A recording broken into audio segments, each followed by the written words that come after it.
The story of calming the storm. The evening settled softly over the Sea of Galilee, painting the sky in gentle shades of purple and gold. After a long day of teaching by the shore, Jesus and his disciples prepared to cross to the other side of the lake. The water lapped quietly against the wooden hull of their boat as they made ready to depart. The familiar sounds of harbor life gradually fading into evening peace.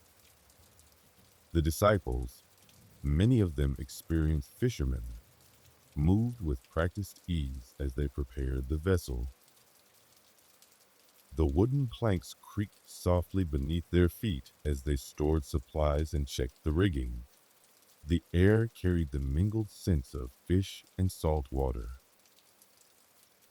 while seabirds wheeled overhead in the fading light, their calls echoing across the peaceful waters. Jesus found a place to rest in the stern of the boat, settling onto some cushions as the disciples began to row away from shore.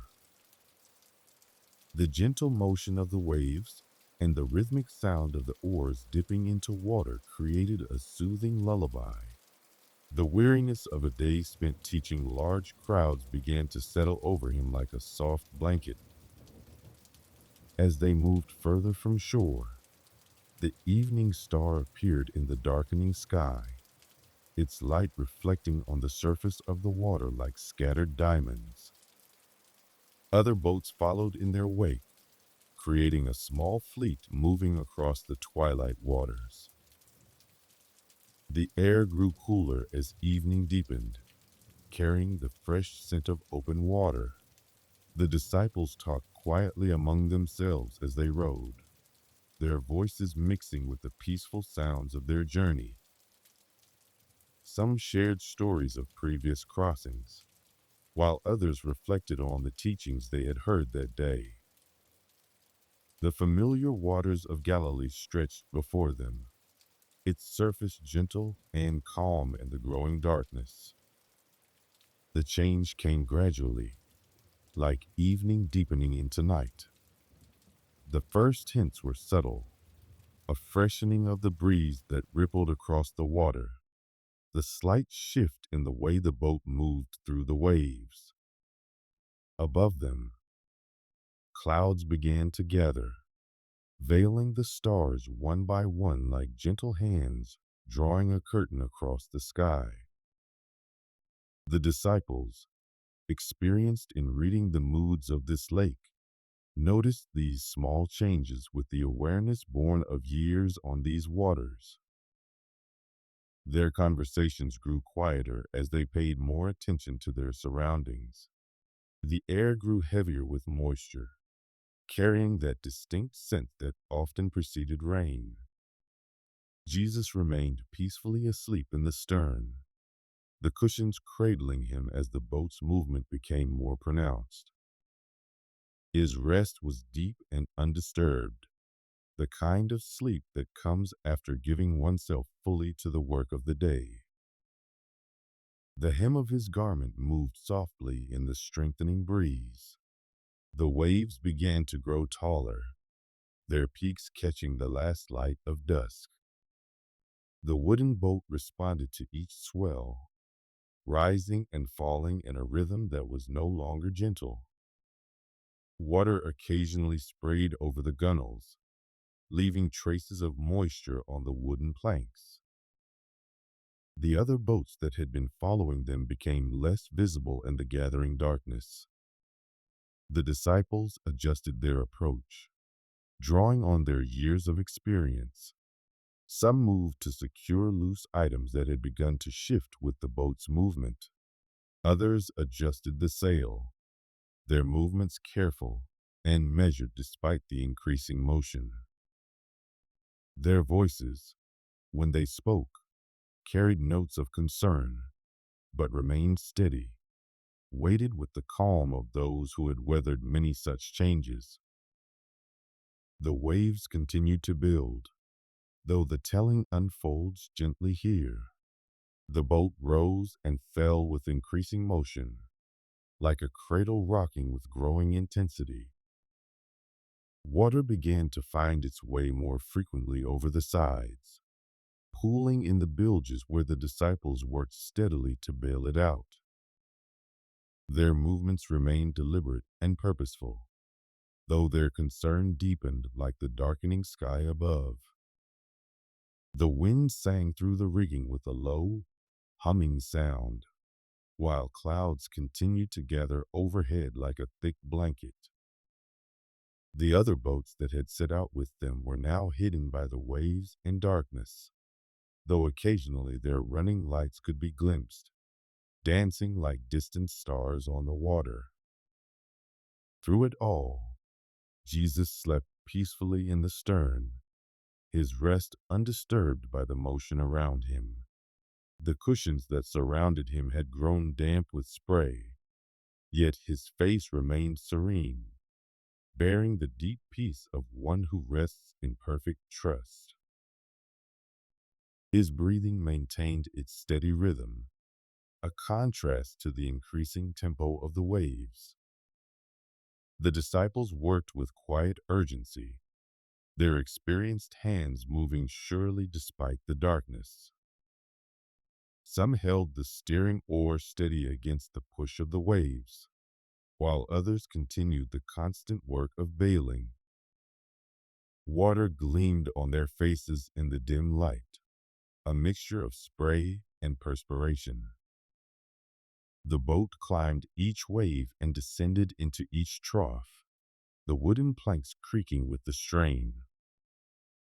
Yet even in this telling, we keep our focus not on fear, but on the steady presence of faith that would soon be revealed. The disciples began to exchange glances, their eyes drawn repeatedly to the sleeping form in the stern. In the growing intensity of the moment, the disciples moved toward where Jesus lay sleeping.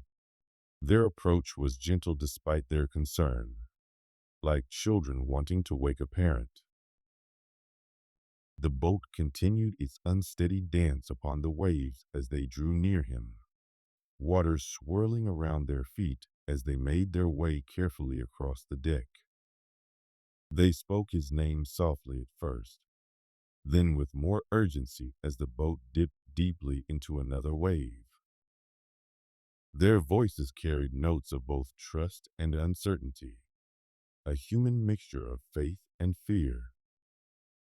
The water that had gathered in the bottom of the boat swayed with each motion, reflecting what little light remained in the dark sky. Jesus stirred from his sleep with the same peaceful presence he had shown throughout the day. His eyes opened slowly, taking in the concern on his disciples' faces. The water washing across the deck, the dark sky above. He rose unhurriedly, his movements steady despite the pitching of the boat beneath his feet. Standing now in the stern, Jesus faced the wind and waves with a tranquility that seemed to exist independent of the storm's fury. Water sprayed around him, yet he remained as calm as he had been while sleeping. His presence seemed to create a space of peace in the midst of the turmoil. Like the eye of a storm, the disciples watched with a mixture of hope and wonder as Jesus lifted his eyes to the darkness above. His voice, when he spoke to the wind and waves, carried neither strain nor anxiety. It flowed out across the waters with gentle authority, like a parent soothing an overwrought child. The change began as softly as dew settling on morning grass. The wind, which had been singing through the rigging, gradually lowered its voice. The waves, which had lifted the boat so forcefully, began to smooth their rough edges. The transformation spread across the water like ripples from a dropped stone, but in reverse, bringing calm rather than disturbance. Jesus' words seemed to echo in the sudden quieting, though they had been spoken barely above a whisper. Peace, be still. The command settled over the waters like a gentle blanket, bringing rest to the restless surface. The boat's violent motion eased into a peaceful rocking, like a cradle being softly swayed. The clouds above began to part, revealing stars that had been hidden in the darkness. Their light touched the now calm surface of the water, creating patches of silver that grew and spread as the water continued to settle. The air, which had been thick with spray and moisture, cleared gradually, allowing the disciples to draw deep, calming breaths. In the growing stillness, the only sounds were the quiet dripping of water from the boat's sides and the soft lapping of gentle waves against the hull. The disciples stood in wondering silence, their eyes moving between Jesus' calm face and the peaceful waters surrounding them. The contrast between the recent chaos and the current calm filled them with a deep sense of awe. Jesus looked at his disciples with gentle understanding, his voice carrying the warmth of both question and teaching as he spoke of faith and fear. The boat rocked peacefully beneath them now, as if the previous moments of danger had been nothing more than a distant dream. As the night settled into peaceful calm around them, the stars reflected clearly in the still waters, mirroring the quiet that had descended upon their hearts. The other boats that had been hidden in the storm gradually became visible again, their lights twinkling across the gentle surface of the lake. The air held the fresh, clean scent that often follows rain, a reminder of renewal and restoration. This story speaks softly to our own hearts, especially in those moments when life's storms seem to overwhelm our small boats. Like the disciples, we too sometimes find ourselves in waters deeper than we expected, watching the waves rise around us while fear threatens to overcome our faith. Yet even in these moments, we might remember that peace often rests closer than we realize.